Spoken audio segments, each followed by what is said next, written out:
السلام علیکم ناظرین، آج کی ویڈیو میں ہم بات کرنے جا رہے ہیں پاکستان کی معیشت کے ایک ایسے پہلو پر جس نے سب کو چونکا دیا ہے۔ خبر آئی ہے کہ پاکستان کے بینکوں کے ڈپازٹ اکاؤنٹس میں ریکارڈ کمی دیکھنے میں آئی ہے۔ جی ہاں، لوگوں نے اپنے پیسے بینکوں سے نکالنا شروع کر دیا ہے۔ سوال یہ ہے، آخر کیوں؟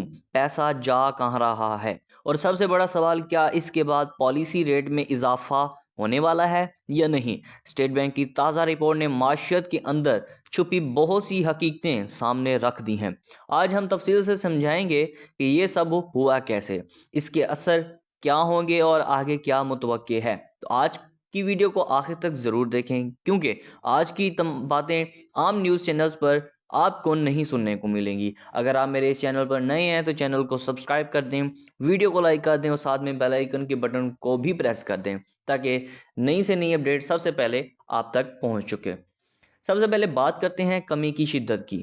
اسٹیٹ بینک کی رپورٹ کے مطابق صرف پچھلے چند مہینوں میں بینکوں کے ڈپازٹ میں کھربوں روپے کی کمی دیکھی گئی ہے، یعنی عوام، کمپنیاں اور حتیٰ کہ ادارے سب بینکوں سے پیسہ نکال رہے ہیں۔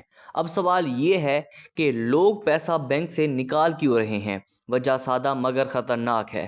بینک اس وقت بہت کم منافع دے رہے ہیں جبکہ مہنگائی بہت زیادہ ہے، یعنی اگر آپ بینک میں پیسہ رکھتے ہیں تو اصل میں آپ کا پیسہ گھٹ رہا ہے، بڑھ نہیں رہا۔ اس کے علاوہ ڈالر کی اونچی قیمت، سونا اور پراپرٹی مارکیٹ، یہ تین بڑے سیکٹر ایسے ہیں جہاں لوگ اپنا سرمایہ منتقل کر رہے ہیں۔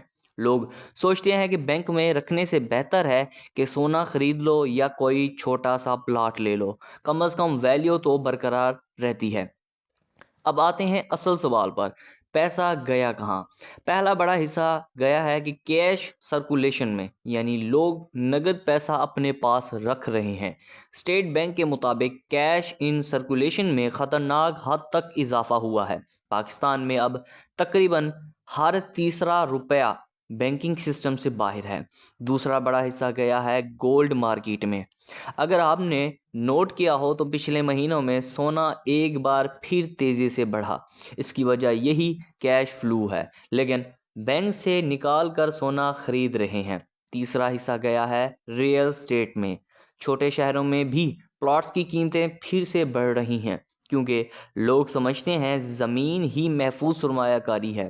چوتھا حصہ گیا ہے ڈالر اور کرپٹو مارکیٹس میں۔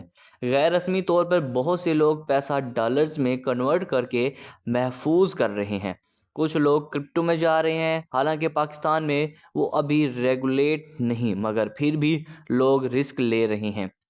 اب ذرا دیکھتے ہیں کہ اس کا اثر خود بینکنگ سیکٹر پر کیا پڑا ہے۔ جب ڈپازٹ کم ہوتے ہیں تو بینکوں کے پاس لون دینے کی صلاحیت بھی کم ہو جاتی ہے، یعنی اگر کوئی کاروبار قرض لینا چاہتا ہے تو بینک کے پاس دینے کو پیسہ کم ہوتا ہے۔ دوسری طرف بینک بائی پالیسی ریٹ کے باوجود گورنمنٹس بانڈز میں انویسٹ کر رہے ہیں کیونکہ وہ کم رسک اور زیادہ منافع دیتے ہیں۔ یہی وجہ ہے کہ پرائیویٹ سیکٹر کے لیے قرض مہنگا ہو گیا ہے، کاروبار سست پڑ گئے ہیں اور انڈسٹری کمزور ہو رہی ہے، روزگار کے مواقع سکڑ رہے ہیں۔ اب سب کی نظریں لگی ہیں پالیسی ریٹ پر۔ کیا اسٹیٹ بینک اب ریٹ بڑھائے گی یا کم کرے گا؟ دیکھیں، اسٹیٹ بینک کا بنیادی مقصد مہنگائی پر قابو پانا ہوتا ہے۔ اگر مہنگائی قابو میں نہیں آتی تو وہ ریٹ بڑھاتا ہے، لیکن اس وقت صورتحال دلچسپ ہے۔ مہنگائی میں تھوڑی بہت کمی ضرور آئی ہے مگر معاشی سرگرمیوں میں تقریباً رک گئی ہیں، تو اسٹیٹ بینک کے لیے ایک ٹریپ بن چکا ہے۔ اگر ریٹ بڑھائے گا تو معیشت مزید دب جائے گی، اگر کم کرے گا تو ڈالر اور مہنگائی دوبارہ اوپر جائیں گی۔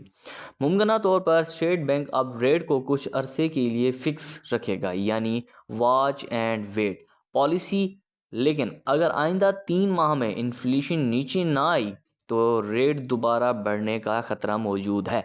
اب سوال یہ ہے کہ عام شہری کے لیے اس سب کا کیا مطلب ہے؟ سب سے پہلے بینک میں پیسہ رکھنے والے لوگ، اگر آپ صرف سیونگ اکاؤنٹ میں پیسہ رکھتے ہیں تو آپ کی اصل ویلیو کم ہو رہی ہے۔ بینک 10 سے 12% دے رہا ہے جبکہ انفلیشن 12% کے قریب ہے۔ دوسرا، کاروباری طبقہ۔ قرضے مہنگے ہو چکے ہیں، اس سے کاروبار کی لاگت بڑھ رہی ہے، قیمتیں اوپر جا رہی ہیں اور مہنگائی کا ایک نیا چکر شروع ہو رہا ہے۔ تیسرا، حکومت کے لیے اگر بینکوں کی ڈپازٹ کم ہوئے تو حکومت کو اپنے قرضوں کے لیے بھی زیادہ سود دینا پڑے گا، یعنی ڈیٹ سروسنگ مزید مہنگی ہو جائے گی۔ آگے چل کر دو امکانات ہیں۔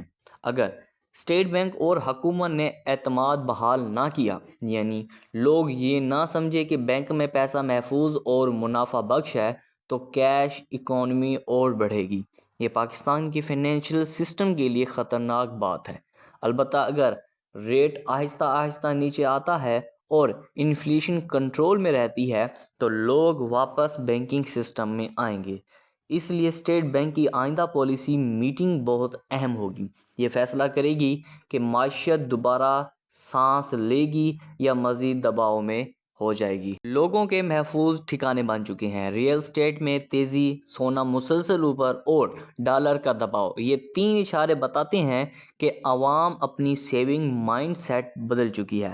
اب مقصد صرف منافع نہیں بلکہ ویلیو بچانا ہے، یعنی اب لوگ رسک نہیں لینا چاہتے اور سسٹم سے باہر سرمایہ کاری کر رہے ہیں۔ ڈپازٹس کم ہوں تو بینک کے پاس لون دینے کے لیے سرمایہ بھی کم ہو جاتا ہے۔ تو جیسے کہ ناظرین آپ سب کو پتہ ہے کہ آج کا خلاصہ یہ ہے، بینکوں کے ڈپازٹس میں کمی کی بڑی وجہ ہے کم منافع اور بڑھتی مہنگائی۔ پیسہ جا رہا ہے سونا، پراپرٹی، ڈالر اور کیش مارکیٹ میں۔ پالیسی ریٹ فی الحال مستحکم رہنے کا امکان ہے مگر خطرہ برقرار ہے۔ آپ کو کیا لگتا ہے، کیا لوگوں کا بینکوں پر اعتماد کم ہو چکا ہے یا یہ وقتی رجحان ہے؟ کمنٹس میں ضرور بتائیں۔ ویڈیو پسند آئی ہو تو لائک، سبسکرائب اور شیئر ضرور کریں تاکہ زیادہ لوگ سچائی تک پہنچ سکیں۔ ملتے ہیں اگلی ویڈیو میں، تب تک کے لیے آپ اپنا بہت سارا خیال رکھیے گا۔ اللہ آپ سب لوگوں کا حامی و ناصر ہو۔ اللہ حافظ۔